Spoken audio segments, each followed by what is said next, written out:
नामी से बड़ा नाम।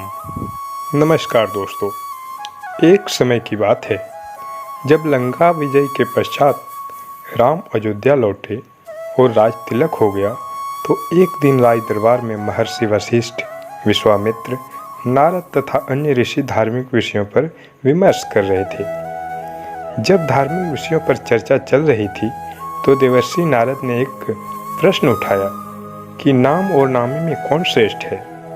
ऐसे प्रश्न को सुनकर ऋषियों ने कहा, नारद जी, नामी से तुम्हारा क्या तात्पर्य है, स्पष्ट करो।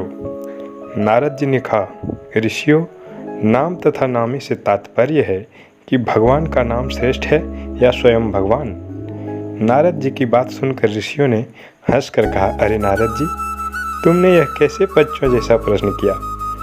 निश्चय ही भगवान श्रेष्ठ है, क्योंकि उन्हीं के तो नाम का जाप होता है। दोस्तों, आपको क्या लगता है, भगवान का नाम बड़ा है या स्वयं भगवान? हमें कमेंट करके ज़रूर बताएं। और अगर आप हमारे चैनल पे नए हैं तो प्लीज़ हमारे चैनल को सब्सक्राइब करें, ताकि आपके एक सब्सक्राइब से हमें ऐसे ही वीडियो बनाने की प्रेरणा मिलती रहे। तो चलिए देखते हैं कि आगे क्या हुआ। ऋषियों की बात सुनकर नारद ने कहा, नहीं, आपकी यह धारणा ठीक नहीं है। मेरे विचार से भगवान से बढ़कर उसका नाम है, क्योंकि नाम के भजे बिना भगवान कहाँ कृपा करते हैं। पर यह बात सबने आसानी से स्वीकार नहीं की। तो नारद जी ने कहा, अपने मत की प्रतिष्ठा के लिए मैं इसे उचित समय आने पर प्रमाणित करूंगा। इसके कुछ देर बाद दरबार स्थगित हो गया। हनुमान उस दिन दरबार में उपस्थित नहीं थे, इसलिए हनुमान को इस विवाद के बारे में कुछ नहीं पता था। दूसरे दिन राज दरबार लगने से पहले नारद ने हनुमान को बुलाया और कहा, हनुमान, राज दरबार में जाने पर तुम श्री राम तथा उपस्थित ऋषियों को विनय पूर्वक प्रणाम करना, पर विश्वामित्र को प्रणाम मत करना।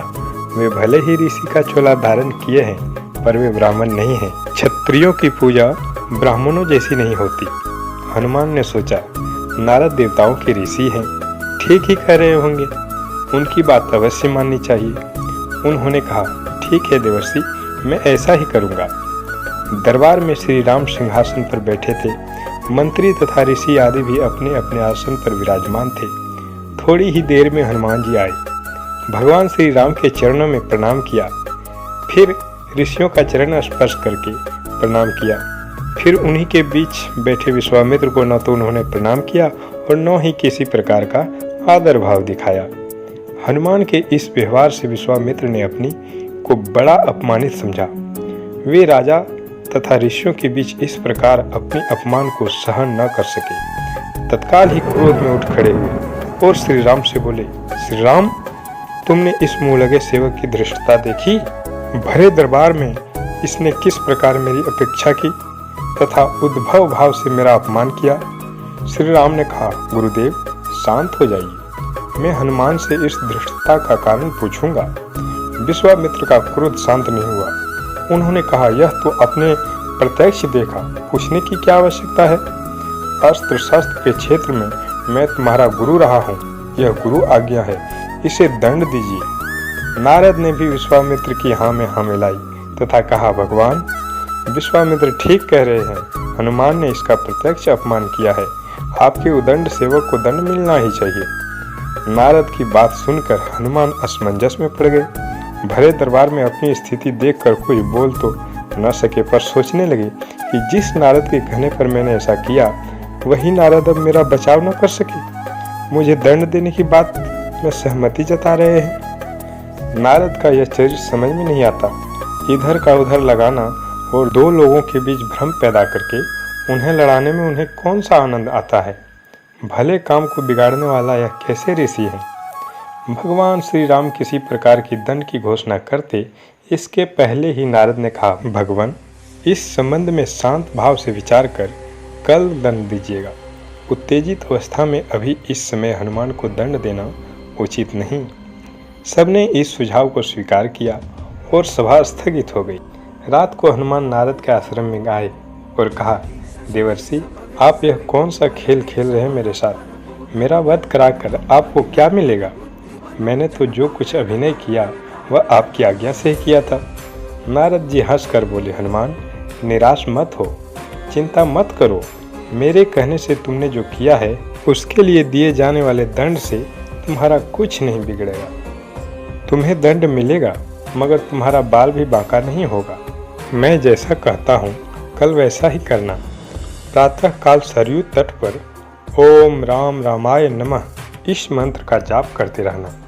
कोई कुछ कहे तुम कुछ न सुनना, बस यह मंत्र का प्रेम भाव से जाप करते रहना। प्रातः हुई, हनुमान जी स्नान कर सरयू तट पर खड़े होकर मंत्र जाप करने लगे।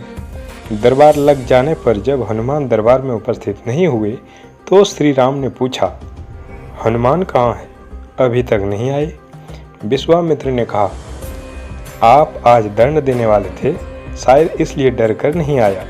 इस पर नारद ने कहा, मैं अभी थोड़ी देर पहले सरयू तट पर उसे स्नान करते देखा है।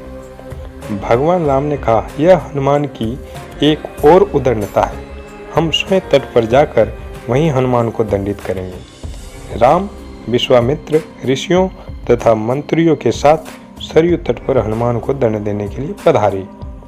श्री राम अपने भक्त को बार बार करुणा भरी दृष्टि से देखते और सोचते कि अपने दुर्दिन के साथी ऐसे परम भक्त पर कैसे बाण चलाए। इधर गुरु विश्वामित्र के कोप का भी उन्हें डर सता रहा था। अंत में गुरु की मर्यादा की रक्षा के लिए उन्होंने हनुमान को दंड देने का निश्चय किया। श्री राम ने धनुष पर बाण चढ़ाए और हनुमान को लक्ष्य बनाकर बाण छोड़ दिए। अरे यह क्या, बाण तो हनुमान जी के शरीर से कुछ दूर पहले ही रुक गया। राम बाण पर बाण मारते रहे पर एक भी बाण हनुमान के शरीर को नहीं छुआ। उधर हनुमान राम के बाणों के प्रहार से निश्चित नारद के बताए मंत्र का जाप करते रहे। वह मंत्र जैसे हनुमान का कवच बन गया। यह देखकर श्री राम को बड़ा आश्चर्य हुआ। हनुमान में यह कैसी शक्ति आ गई है? उनके दंड का प्रयास व्यर्थ जा रहा था। विश्वामित्र को लग रहा था कि राम अपने भक्त को बचाने के लिए जानबूझकर इस तरह बाण चला रहे हैं कि उनको चोट न पहुंचे। अपनी इस असफलता से विचलित होकर राम ने ब्रह्मास्त्र उठा लिया। राम ने ब्रह्मास्त्र हाथ में लिया तो हाहाकार मच गया। नारद ने कहा, ऋषिवर विश्वामित्र, हनुमान के अपराध को क्षमा करें। अगर राम का ब्रह्मास्त्र छूट गया तो सिर्फ हनुमान ही नहीं बल्कि सारे लोक में प्रलय मच जाएगा। ब्रह्मास्त्र से निकली ज्वाला देखकर विश्वामित्र भी डर गए। उन्होंने राम को रोकते हुए कहा, राम, ब्रह्मास्त्र को वापस तुनीर में रखिए। हनुमान की दृष्टता को मैंने क्षमा किया।